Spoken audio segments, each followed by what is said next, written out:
در بین مردم تاجیک ربایی و سرودهای زیادی نوروزی وجود دارند که اساساً در ایام نوروز سروده می شوند. یکی از غایه‌های اساسی ربایی و ترانه‌های نوروزی این مقابل گذاری فصل‌های سال، زمستان و بهار می باشد. مردم با رفتن زمستان و آمدن بهار و عید نوروز شادی و خرمی می کنند. از این خاطر جشن نوروز در ترانه‌های مردمی با آغاز بهار و یک نوع آزادی نسبت دارد.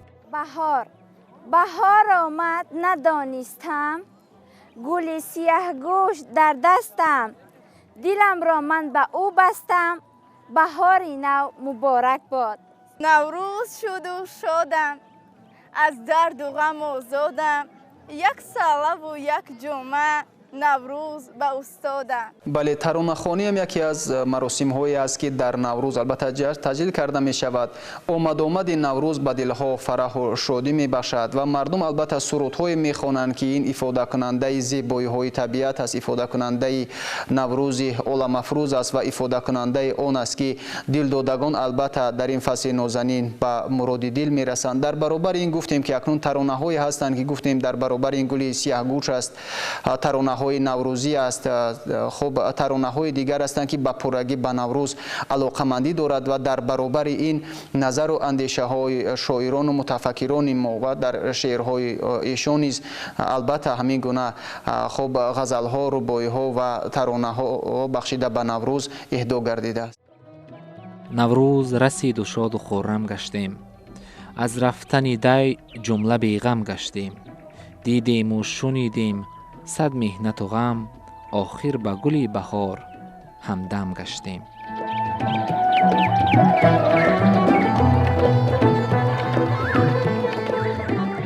پودینه نورسته بوسیده لب جوی، با ناز می کشد خمیازه و تاب می دهد زلفش، هم خاک نرم و تر، هم میسه های از اشک شب پرگوهر را با عطر خویش خوشبوی می کند.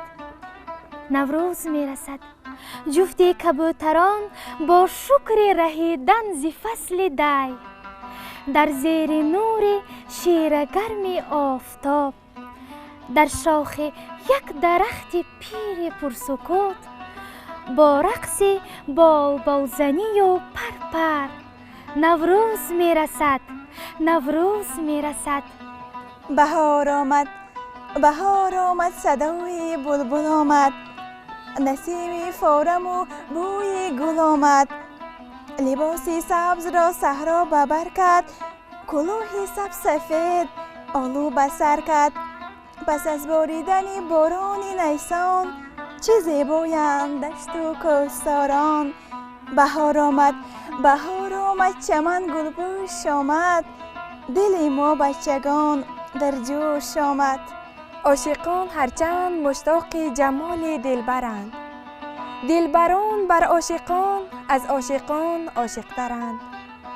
عشق می نازد به حسن و حسن می نازد به عشق، آره این دو معنی عاشق یکدیگرند. البته در گذشته چون که گفتیم در روز نوروز سیرگاه‌های مخصوص تشکیل کرده میشد. خب در اون سیرگاه‌ها هر یک قبیله، هر یک طایفه، هر یک طبقه جمعیت گروه‌های خود را داشت. مثلا بانوان در یک گوشه به پختن طعام‌های گوناگون نوروزی و آراستن دسترخوان نوروزی مشغول می‌شدند. کهنسالان مثلا سیرهای گوناگون رو تشکیل می‌کردند، مثلا سیل لاله بود، سیل شیربدن بود، دیگری که در اثرهای تاریخی درج گردیده است. کودکان در موضع‌های مخصوص به بازی‌های گوناگون ورزشی و بازی‌های کودکانه مشغول می‌شدند. جوانان و نورسان باشد به مسابقه‌های گوناگون ورزشی در منطقه‌های گوناگون مشغول می‌شدند و در قطار اینها یک گروه طایفه، یک قبیله جوانان به دلخوشی مشغول می‌شدند که این عنعنه‌های گوناگون بود، بیت‌خوانی بود، ترانه‌خوانی بود و یا حداقل لطیفه‌گویی بود. مردم الکی گروه جمع شده در یک جا دلخوشی کردن رو به یکدیگر پسند می‌دادند. میدادند و با همین واسطه اونها کوشش میکردند که ترانه‌خوانی کنند، دلخوشی کنند.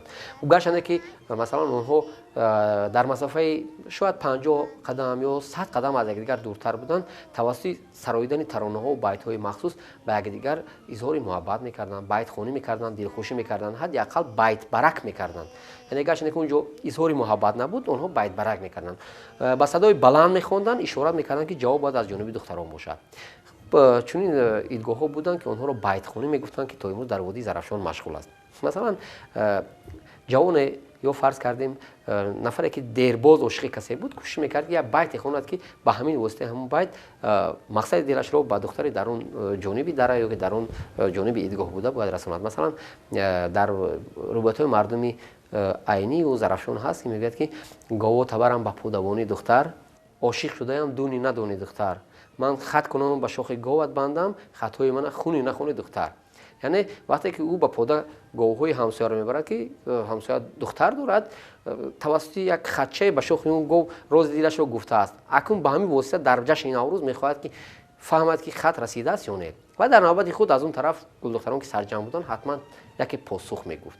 حداقل اگر دختر جرأت نمیکرد از برادر، از یار و رفیق، از دیگر کس، توسط دیگر کس جواب میگفت. یعنی جواب میرسید که الکی رسیده است یا نرسیده است. و به همین خاطر بیت خوانی و بدیع خوانی مردم تاجیک هنوز از قدیم بود که در ایدگاه ها مخصوص این چیز رو تشکیل میکردند. نوروز کهن ز نوجوانی دارد، در کهنه زمین تازه زمان دارد. هر بار ز آمدش زمین گیرد حسن، زینجاست که عمر جاودانی دارد. ای جمال بهرآور شاد آمده، ای بهار سبزاتر شاد آمده. از قدم هایت دلم گل می کند، ای عروس رهگذر شاد آمده. عنعنه ترانه‌خوانی در نوروز و بهار زیادتر میان جوانان صورت میگیرد.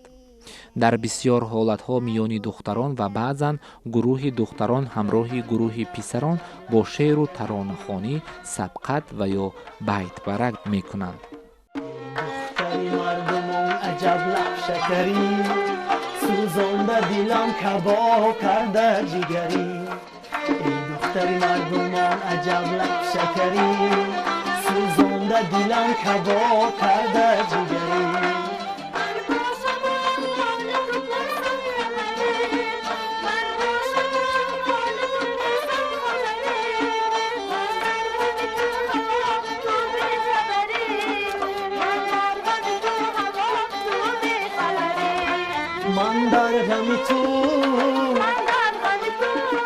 من در غم تو هلاک تو بخبری. من در غم تو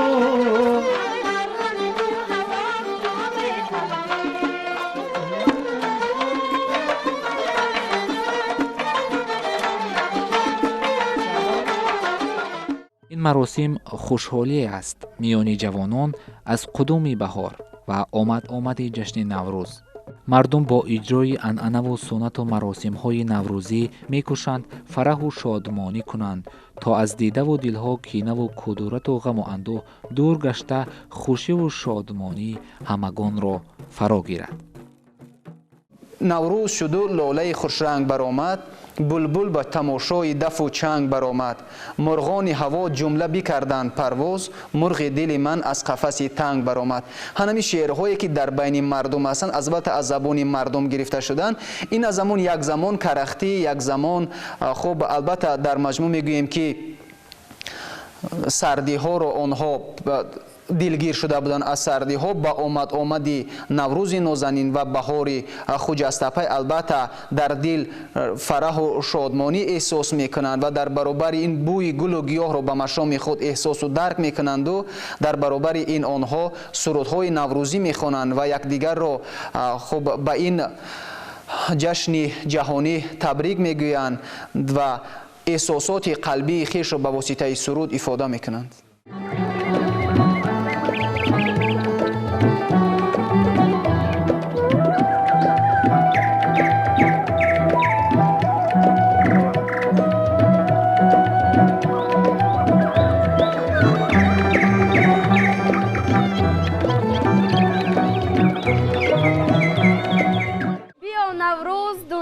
را دیگر کن، سلاح غصه را زیر و زبر کن.